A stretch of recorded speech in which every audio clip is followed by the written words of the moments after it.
The first thing I want to ask you about is, has being a mother helped you discover your personal power? If so, in what way? Personal power.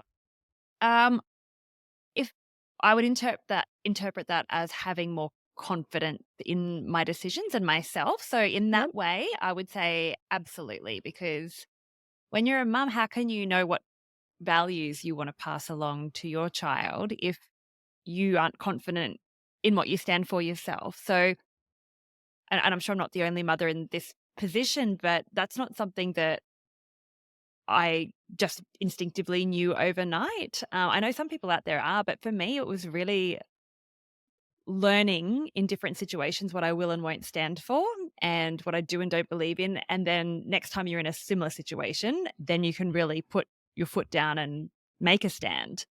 For me, it's an ongoing learning. And I know that correlates with what we've spoken about before about me being on a life of learning. And A that's life of definitely learning, something that yes. I am trying to do. And in that way, my daughter in particular, she's got a gifted IQ. She has been so instrumental in teaching me, what I should and shouldn't put up with and what I do and don't stand for, because instinctively I know, but I'm not the type of person who tends to rock the boat in general. But now that I have children, I have people to protect. I have things I Yeah. have to say.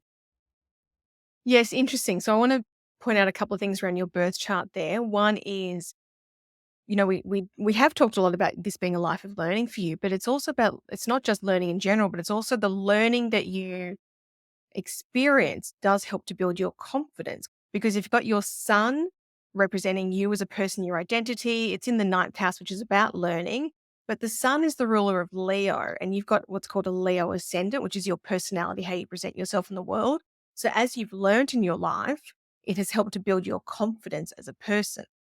And the other thing I was going to point out is that your moon, we talked about your moon before in previous episodes, your moon in Cancer. The moon is about being a mother in the sign of Cancer, it's about protecting, and it's right next to your North Node, which is about your soul's purpose in this lifetime. So you are all about developing that behavioral skill set that is about being a protective mother. So I'm not surprised that that's what you've experienced when that is what's coming through in your birth chart. It's something that may not have been comfortable with you initially, but something that you've had to develop because that's where the growth has come. Absolutely. That makes perfect sense.